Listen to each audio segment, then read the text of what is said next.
For pretty much all of human history, we've had this one simple idea about darkness. More light is always better. But what if that's not the whole story? Today, we're going to dive into how we can be smarter, not just brighter, about how we light our world, and see how maybe our basic instincts have been leading us a little astray. So you see a brightly lit parking lot, right? And your brain immediately screams, safe. But what if that instinct, that urge to just blast away the dark, is actually overlooking some pretty serious flaws, and maybe even creating brand new dangers that are hiding in plain sight? All right, so let's start there. Let's talk about the real cost of all this light. What are the unintended consequences of our constant search for more and more brightness? You know, at the heart of it all is this simple equation that's basically hardwired into our brains. More light equals more safety.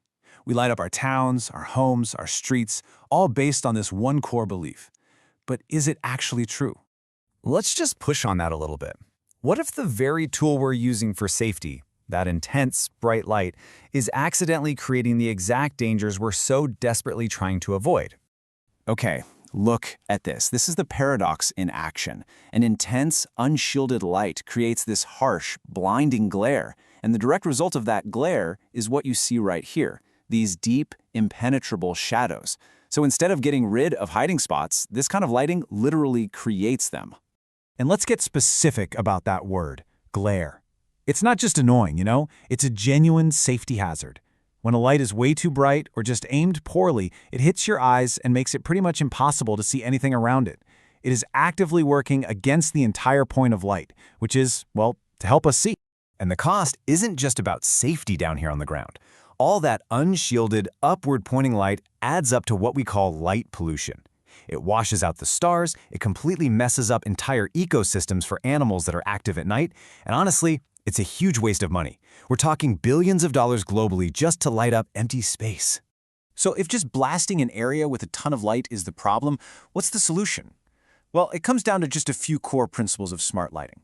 And we can think of it as a kind of good, better, best approach.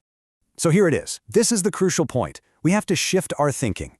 The goal isn't just more light, it's smarter light. It's all about being intentional and being incredibly efficient. Let's start with what we see absolutely everywhere. We'll call this unacceptable. This is that classic, unshielded, naked bulb. It's like an energy fire hose, just spraying light in every direction, up, out, and right into your eyes. This is the main cause of both glare and light pollution.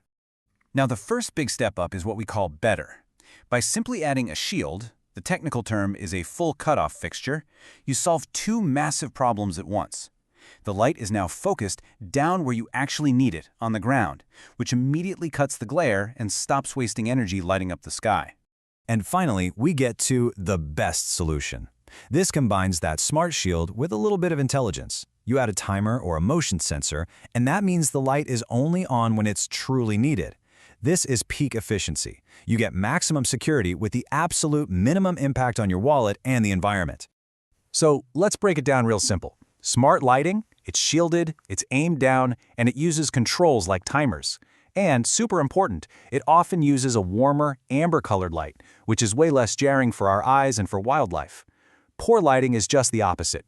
Unshielded, full of glare, on all the time, and it often uses that harsh blue-white light that kind of makes everything feel like a hospital operating room. Okay, so the principles are pretty clear. But what does this actually look like in the real world, say around your own home? Let's get practical and see these ideas in action. This entryway just feels safe and welcoming, doesn't it? That's because the light is focused exactly where it needs to be, on the door and on the steps leading up to it. It's not some blinding floodlight, it's a targeted beacon. It clearly marks the space without being aggressive about it. Pathways are another fantastic example. You don't need stadium lights here. These low-level, downward-facing fixtures guide you safely along the path while totally preserving that nice nighttime atmosphere. It's subtle, it's effective, and it looks great. And you know, modern technology makes this stuff easier than ever. Fixtures just like this one use LEDs to create really precise beams of light. It lights up the wall, it lights up the ground, it acts as both a cool design feature and a practical light source. And there is absolutely zero light being wasted shooting up at the sky. I mean, this before and after really says it all, doesn't it? On the left, the glare from those old lights makes it really hard to see anything clearly. But on the right, with smart, shielded lighting, the glare is just gone. You can see everything, the person, the street, the sidewalk. It's not actually less light, it's just so much better light. So, where does this all lead us? Well, it leads us to a place where we can actually reclaim the night. Not by trying to defeat it with overwhelming brightness, but by working with it intelligently. If you take away just one thing today, let it be this simple mantra: the right light in the right place at the right time. That's it. That's the entire philosophy of smart lighting, right there in one sentence. And the reward for getting this right? It's huge. It's about safety, it's about security, it's about saving energy, and it's about this. By keeping our light on the ground where it actually belongs, we get to see the brilliant, absolutely awe-inspiring night sky that has been hidden from so many of us for far, far too long. Ultimately, it all comes down to a choice. We have the technology. We have the knowledge to light our world effectively and responsibly. So the final question is for all of us. What do we want our nights to look like? Do we want blinding glare and empty, washed-out skies? Or do we want safe, beautiful spaces under a breathtaking canopy of stars? The choice really is ours.